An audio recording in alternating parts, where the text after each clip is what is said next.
Hello, all. We're here doing album ranking day, which I haven't done in a while because there's only a finite number of bands.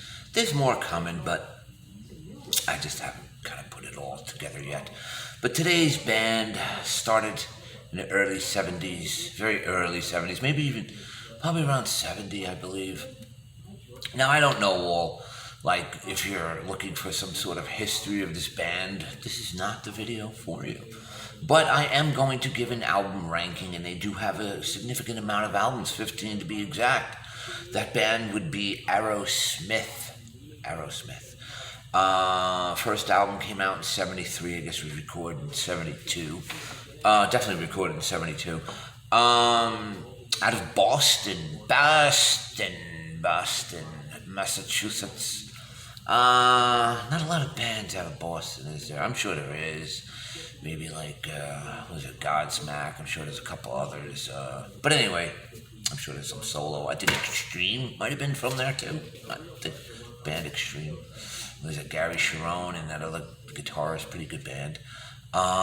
Anyway, don't mean to go off track. But anyway, we're going to get started with this 15 album ranking. Now, this is just my opinion. You could put yours down. But this is just how I grasp their catalog. So we're going to start out with number 15. And that would be Nine Lives. Nine Lives. Interesting cover. This album came out in 97. Went double platinum in the U.S. Had a pretty big song off at Pink, which I believe might have gone top 10. Good artwork in the album, you know. But this is a weird album. There's a lot of interesting cat photography. Cat graphics in here. So if you're a cat person like me, you might like the the packaging better than the album itself. Not a horrible album. It's almost like they're going. I guess it was a sign of the times, and they were just really kind of stretching out with what they were doing with some of the songs. It's just not for me. It's just it's there, it's not there. But there you go. Pink, Nine Lives. Pink, the big song off there.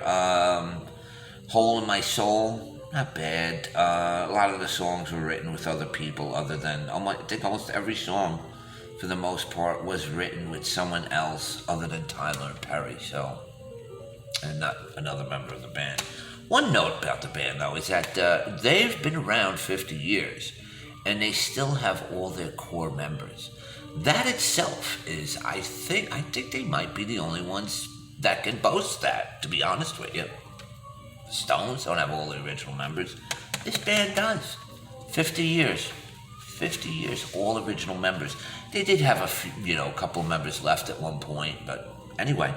Next up, we have Just Push Play. This came out in 2001, went platinum in the U.S. I like the Jaded's great song. Some people, it's kind of like that, But great song. What else is on here? Trip Hoppin', Sunshine, Under My Skin. Drop, like I said, kind of similar in the vein. A little different sound. But that's it. That album came out in March 6, 2001. Went platinum in the U.S. Went to number 2, actually. So that's number 14. Then number 13, we have this covers album, Honkin' on Bobo. Got your Bobo? Honkin' on Bobo. Anyway, Honkin' on Bobo. This is a covers album. It's not bad. I actually like this album. Their choice of covers. See, there's Bobo down going, ooh, ooh. Anyway, what is she doing with that Bobo? Anyway, this album came out in 2004. It went gold in the U.S. Top 5 in the U.S. also. Even still, this album's 15, 16, 17 years old already. So the members were well into their 50s, and you could see it, Still look pretty good. I mean, I haven't seen what they look like now. I know Joe Perry's been hanging out with Johnny Depp and his Hollywood vampires. But anyway, that's number 13. And then we have number 12. This was their last release, which was 13 years ago. And that is Music from Another Dimension. This is a pretty good album. Tell Me, Out the Lights, Legendary Child, Another Last Goodbyes, another one of their ballads. But Street Jesus, that's an interesting song. That's the band then, 13 years ago. There's another picture of them at the time. Joe Perry's rocking that, I don't know, like, he's got like this gothic swatch of white hair in the front. But, yeah, I mean, it is what it is. It's Aerosmith. It's got some pretty good riffs to it. But, that's number 12 for me. Music from Another Dimension. Now, we come up to number 11. This was, let me see. This was their first release of the 80s, and this was, two of the members were gone. They had a replacement guitarist, Jimmy Crespo, and some other guy. The two, Brad Whitford and Joe Perry had left the band. So Jimmy Crespo and who else was it? Rick Dufay. Interesting enough, that's kind of funny because it's almost like something from Spinal Tap. This album, it went gold in the U.S. Didn't chart too well. 32.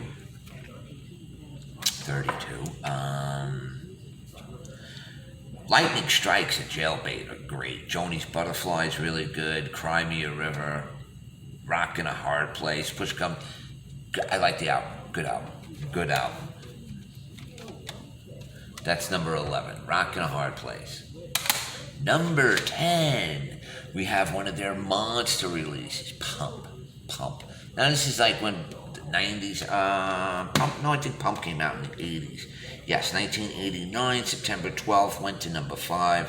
Sold like 80 gazillion copies around the world. 7 million in the U.S. Went to number 5. This is when they were firing on all cylinders as far as being a top-notch band. Of course, you know all the songs on here. It does have one of my all-time favorites by them, which is The Other Side.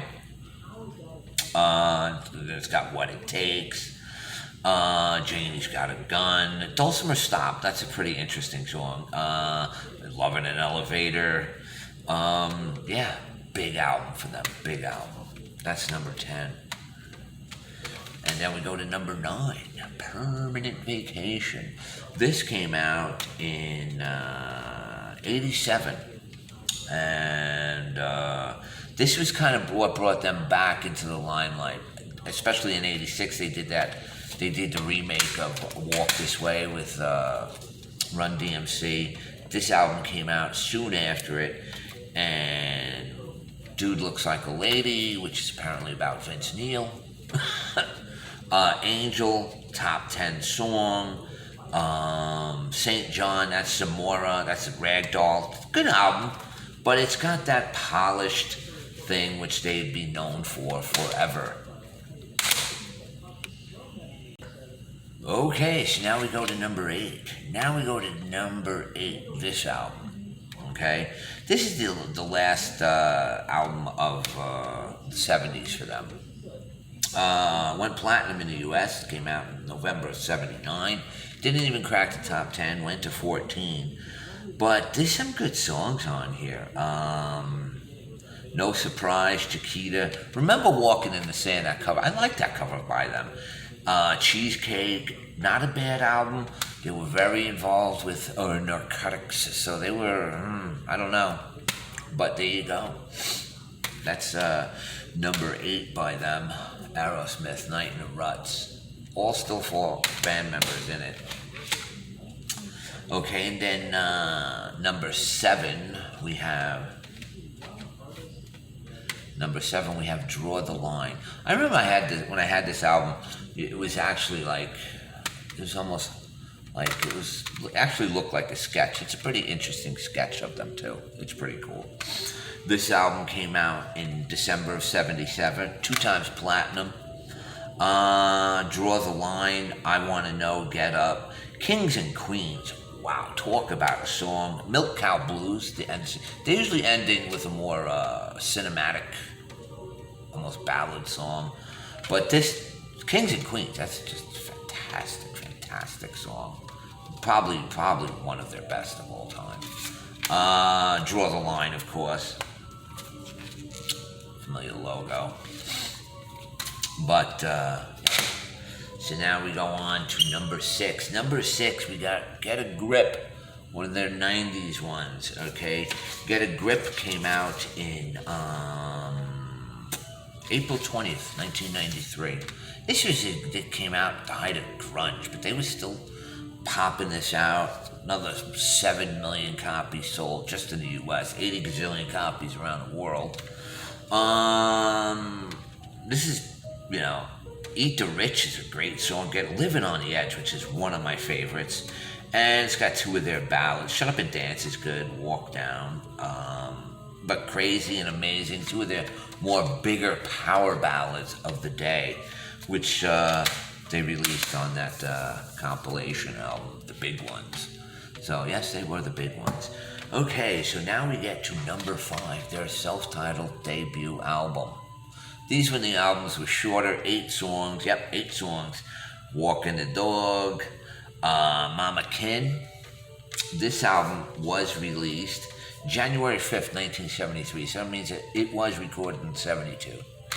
So, peaked at 21, went double platinum. Interesting when you see some of the album sales on these records. They didn't chart that high that you would think, but over time, people realize what great albums they are.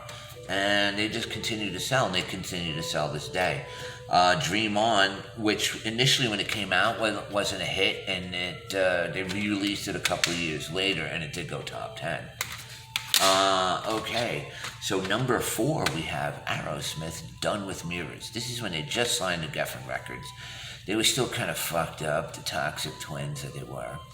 I like this album, I just really do. Everything was reversed when this album came out, which was a weird marketing plan. Like everything, the lyrics, everything was backwards on the record. I had the LP, so it's got one of the best songs on it. Let the Music Do the Talking. Wow. Now that was originally a Joe Perry Project song that he released with the Joe Perry Project, which never really came to anything. I was supposed to see them, but he was just so messed up on heroin at the time. The band was all back together. They were on a new label. This, I actually saw them on this tour at Madison. Just had to go whack a mud wasp nest. They're just all over the property. It's just ridiculous. I don't even know how to... Anyways, why am I talking about wasp nest? This is Aerosmith. But anyway. So where was I? I was talking about this. Done with Mirrors came out in 85. Went gold in the U.S. Sheila's a great song. Darkness, I just like the album. It's good. It's a little darker album. Like I said, they were still in the kind of messed up phase. They weren't as popular. Like I said, I did see them at Madison Square Garden with Ted Nugent. Me and my friend Glenn went to that show, and we had really good seats. It was a great show, and it was weird. Here's a funny story. We're like right by the side of the stage, and there's this guy in front of us, and this is when you could smoke cigarettes, weed, whatever. I said, hey, what is that smell? What is that guy smoking? And my friend goes, oh, that's crack. People just in the garden smoking crack. Anyway, there you go. Number 4 for me, Done with Mirrors. Number 3, Rocks. Yeah, Rocks. Rocks, released in 1976, 4 times platinum. Back in the Saddle, Last Child, Rats in a Cellar, Sick as a Dog, Nobody's Fault, which is one of my favorite songs. Get the Let Out. Great album. Picture in the back. this is when they were at the height. They were at their height. I think this is when they re-released Dream On, and it went on. They were like the biggest band. Well, them and Zeppelin, they were the two biggest rock bands on the planet at this time. Probably Skinner. There was a lot of really big rock bands back then. Rock and roll was pumping away on all pistons back then in the 70s.